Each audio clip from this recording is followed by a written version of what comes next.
इस bonsai series में आप सबका स्वागत है दोस्तों। और अच्छा सपोर्ट मिल रहा है, कुछ लोग देख रहे हैं और ज़्यादा देखें इसके लिए आप लोगों को कुछ वीडियो शेयर करने होंगे और बहुत से लोगों तक पहुंचाइए इन वीडियो को। शुरुआती सीरीज से लेके हम चर्चा कर रहे हैं। तो संतोष जी ने कहा है कि इस बैलेंस बोनसाई टेक्निक के पे कुछ प्रकाश डालिए, तो चलिए डाल के देखते हैं। बोनसाई बैलेंस करना दोस्तों कोई स्टाइलिंग करने की टेक्निक नहीं है, ये एक बोनसाई रख रखाव की टेक्निक है दोस्तों। बोनसाई को मेंटेन रखने की, अगर आपने मेहनत करके बोनसाई को बना लिया है एक शेप में, पर उस शेप को मेंटेन रखना बहुत ही मुश्किल है दोस्तों। जब अगर प्लांट कॉम्बिनेशन ऑफ स्टाइल हो, फॉर्मल और कैस्केड के साथ हो या इनफॉर्मल और कैस्केड के साथ हो, तो बहुत ही मुश्किल हो जाता है। तो बैलेंस बनाना किसे कहता हूँ मैं, और इसी पे टीका है इस बोनसाई क्रिएशन का सीक्रेट दोस्तों। तो जब प्लांट में ग्रोथ होता है तो प्लांट में एक या हॉर्टिकल्चर में एक रूल्स है दोस्तों, जो ब्रांच ज़्यादा ऊंची होगी वो ज़्यादा न्यूट्रिएंट लेगी। अब सभी ब्रांचें तो हमारी एक साथ बढ़ती नहीं हैं। यहाँ देखिए ये कितनी मोटी हो गई, तो इसकी वजह से यहाँ क्या हुआ है वो देखिए, यहाँ अनबैलेंस हो जाता है। वो उसी को ठीक करना है दोस्तों।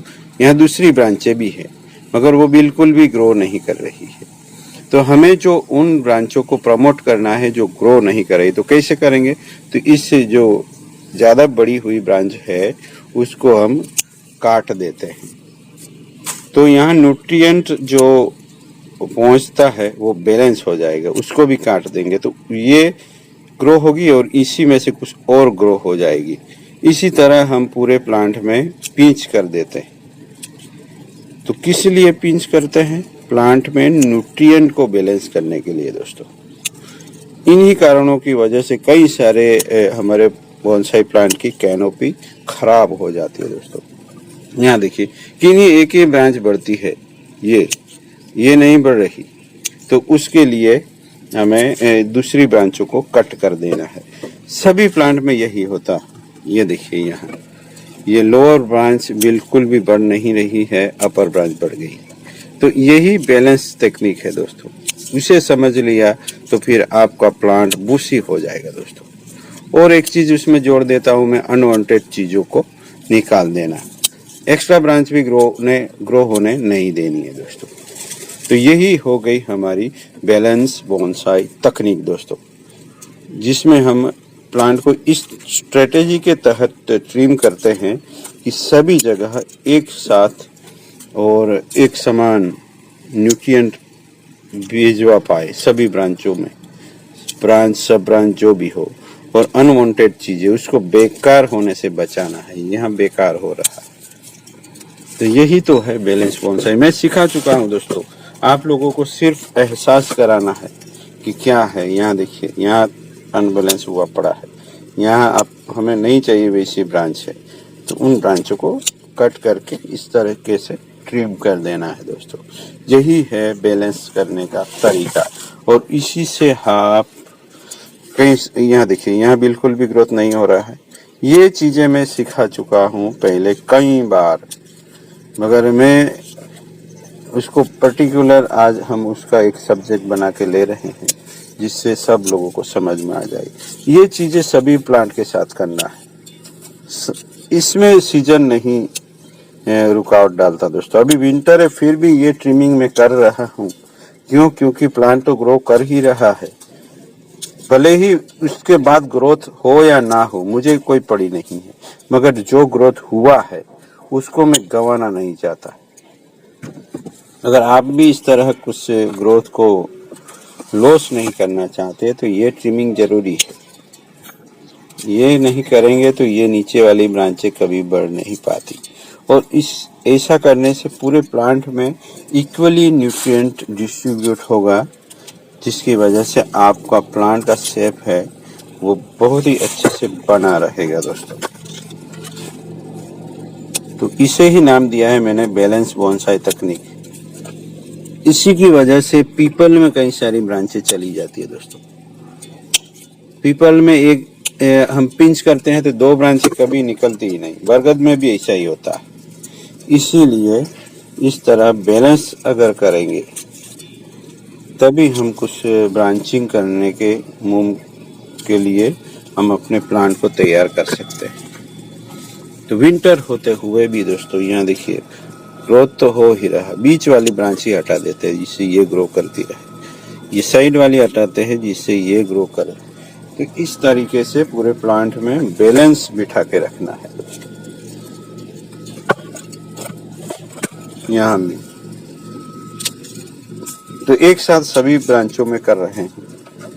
अगर आपके प्लांट में कुछ ही 3-4 ब्रांचें ही इस तरह बढ़ रही है तो उन 3-4 ब्रांचों को ही काट कर दीजिए। पीपल में ऐसा ही होता है, 3-4 ब्रांचें लीडरशिप ले लेगी और वो ही बढ़ती रहेगी, और जो नीचे वाली जो ब्रांचें होगी वो सब बेकार हो जाएगी, यानी मर ही जाती। तो ये चीज अगर आपने देखना सीख लिया तो फिर यकीन मानिए दोस्तों बहुत ही जल्द आपके पास बहुत ही अच्छी कैनोपी वाले बोनसाई हो जाएंगे। यही है बैलेंस बोनसाई तकनीक। प्लांट को भी मैंने कुछ ही दिन पहले डिफोलिएशन किया था। विंटर है दोस्तों, देखिए फ्रेश ग्रोथ मिलने लगा है और ब्रांचों की संख्या देखिए। और अगर ऐसे प्लांट में इस तरह की लोअर ब्रांच हुई तो वो ऐसे ही लॉस्ट कर देगा। प्लांट उसको न्यूट्रिएंट भेजेगा ही नहीं। क्यों नहीं भेजेगा? क्योंकि इसमें कोई मतलब ही नहीं बनता यह न्यूट्रिएंट भेजने का। इसलिए इस प्लांट को इस तरह से बैलेंस करता हूँ मैं कि टॉप ब्रांचों को पहले हमें ट्रिम करना होता है जिससे सारा न्यूट्रिएंट नीचे वाली ब्रांचों में डाइवर्ट हो जाता है। अगर ये ज़्यादा ग्रो करने लगे ऊपर की ब्रांचों से फिर नीचे ट्रिम करते हैं। तो इसी तरीके से हमें बैलेंस तरीका अपनाना पड़ता है। देखिए यहाँ इतनी सारी ब्रांच हो गई है। कुछ ही दिनों में अगर यहाँ अच्छा ग्रोथ होने लगा ऊपर की ब्रांचों में तो उसको मुझे ट्रिम करना पड़ेगा जिससे यहाँ न्यूट्रिएंट मिलता रहे। इस तरह बैलेंस करवाना है दोस्तों। प्लांट में न्यूट्रिएंट का बैलेंस चाहिए। यहाँ भी देखिए अनबैलेंस हुआ पड़ा है। ये ज़्यादा ग्रो कर रही है तो यहाँ कोई भी ब्रांच ग्रो नहीं करना चाहती।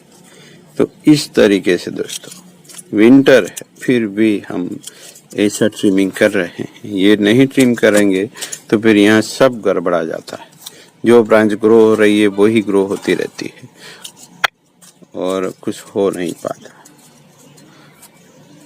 और एक चीज बैलेंस करनी होती है। ज़्यादा अगर यहाँ वीड्स हो जाते हैं तो भी प्लांट अनबैलेंस हो जाता है। सभी न्यूट्रिएंट ये वीड्स ही लेने लगेंगे।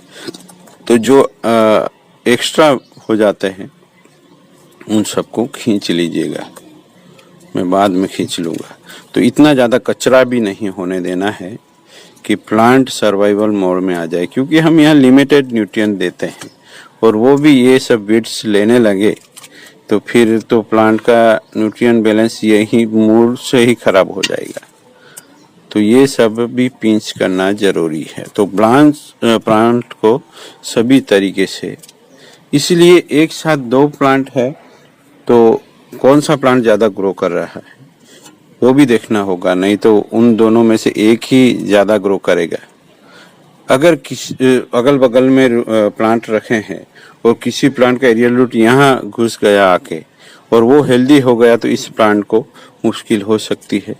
इस तरह मेरे कई प्लांट के साथ हो चुका है दोस्तों। हाइट पे रखे हुए प्लांट का रूट अगर यहाँ आके गिर गया तो फिर मुश्किल हो जाती है, उसका सारा न्यूट्रिएंट वो सोख सकता है। यहाँ एक चीज मैं दिखाता हूँ। यहाँ न्यूट्रिएंट की चोरी हो रही थी। इस प्लांट के पोट में इसने अपना रूट डाल दिया था। ये जो रूट है ये रूट ये बड़े प्लांट का है, तो नीचे से उसने सेंध मार ली थी और उस पोट में से ये न्यूट्रिएंट, छोटे पोट में से ये बड़ा वाला प्लांट न्यूट्रिएंट खींच रहा था। मुझे तो पता भी नहीं था। फिर एक दिन ऐसे करके देखा तो ये पूरा न्यूट्रिएंट पोट में से ले रहा था। तो इस तरह कौन सा प्लांट किसी का न्यूट्रिएंट ले रहा है या नहीं वो भी देखना है। तो यहाँ प्लांट का कोई अरेंजमेंट इतना अच्छा मैंने किया नहीं है। लोग कहते हैं दिखाइए अपनी बगिया, पर ऐसा कुछ है नहीं दोस्तों। आप सबका सपोर्ट मिलता रहा, चैनल आगे बढ़ता रहा तो हम कुछ करने की कोशिश करेंगे। यहाँ उसके लिए स्टैंड वगैरह भी बनाएंगे। यहाँ मैंने मिट्टी के गमले बहुत सारे ले लिए हैं। जब मैंने घर लिया तो पहली बार मैंने कुछ लिया था तो ये पोट लिए थे ऐसे मिट्टी वाले, और ऐसे मिट्टी वाले पोट के ऊपर ही सभी प्लांट रखने की कोशिश की है मैंने। इस तरीके से सब यहाँ बिखरा हुआ पड़ा है। तो आप सबका सपोर्ट रहा तो जल्दी ही चैनल आगे बढ़ाने में आप अगर हमारी हेल्प करते हैं तो फिर जल्द ही यहाँ कुछ क्रिएट करने की कोशिश करेंगे। बहुत सारे प्लांट है दोस्तों, विंटर की इफेक्ट है। देखिए ये सब पड़े हैं यहाँ। ये देखिए बोगनवेलिया अब ब्लूम करने वाली है।